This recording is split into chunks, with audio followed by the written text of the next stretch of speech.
أعوذ بالله من الشيطان الرجيم. بسم الله الرحمن الرحيم. الرحمن علم القرآن خلق الإنسان علمه البيان الشمس والقمر بحسبان والنجم والشجر يسجدان والسماء رفعها ووضع الميزان ألا تطغوا في الميزان وأقيموا الوزن بالقسط ولا تخسروا الميزان والأرض وضعها للأنام فيها فاكهة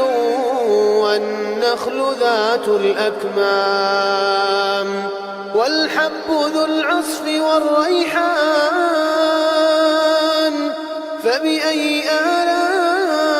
آلاء ربكما تكذبان خلق الإنسان من صلصال كالفخار وخلق الجان من مارج من نار فبأي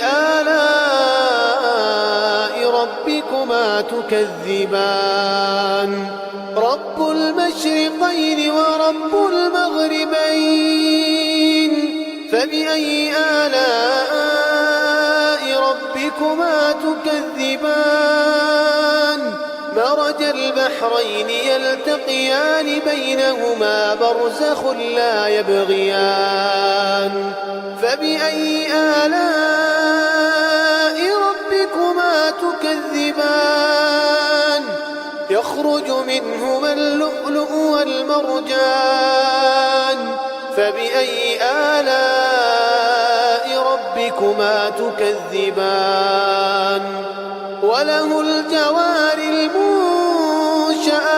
في البحر كالأعلام فبأي آلاء ربكما تكذبان كل من عليها فان ويبقى وجه ربك ذو الجلال والإكرام فبأي آلاء ربكما تكذبان يسأله من في السماوات والأرض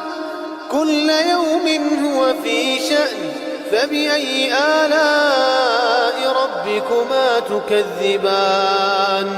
سنفرغ لكم أيها الثقلان فبأي آلاء ربكما تكذبان يا معشر الجن والإنس إن استطعتم أن تنفذوا من أقطار السماوات والأرض فانفذوا لا تنفذون إلا بسلطان فبأي آلاء ربكما تكذبان يرسل عليكما شواظ من نار ونحاس فلا تنتصران فبأي آلاء ربكما تكذبان فإذا انشقت السماء فكانت وردة كالدهان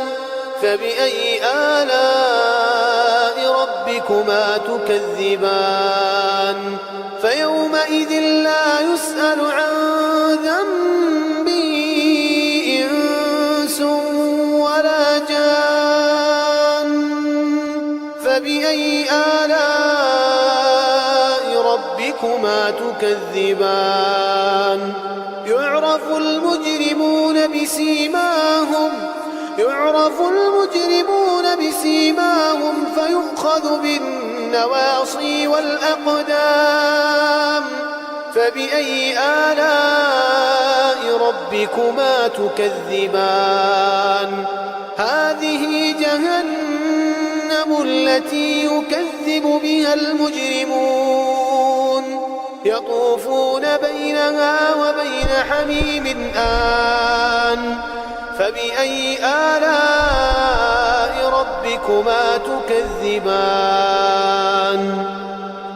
ولمن خاف مقام ربه جنتان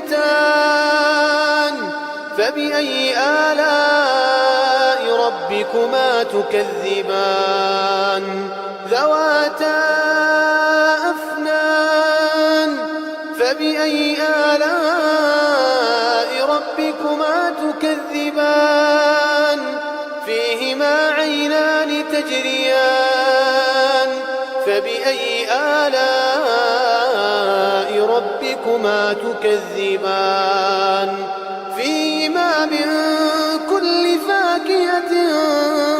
زوجان فبأي آلاء ربكما تكذبان متكئين على فرش بطائنها من استبرق وجنى الجنتين دان فبأي آلاء ربكما تكذبان فيهن قاصرات الطرف لم يطمثهن إنس قبلهم ولا جان فبأي آلاء ربكما تكذبان كأنهن الياقوت والمرجان فبأي آلاء ربكما تكذبان هل جزاء الإحسان إلا الإحسان فبأي آلاء ربكما تكذبان ومن دونهما جنتان فبأي آلاء ربكما تكذبان مدهامتان فبأي آلاء ربكما تكذبان فيهما عينان نضاختان فبأي آلاء ربكما تكذبان فيهما فاكهة ونخل ورمان فبأي آلاء ربكما تكذبان فيهن خيرات حسان فبأي آلاء ربكما تكذبان حور مقصورات في الخيام فبأي آلاء ربكما تكذبان لم يطمثهن إنس قبلهم ولا جان فبأي آلاء ربكما تكذبان متكئين على رفرف خضر وعبقري حسان فبأي آلاء ربكما تكذبان تبارك اسم ربك ذي الجلال والإكرام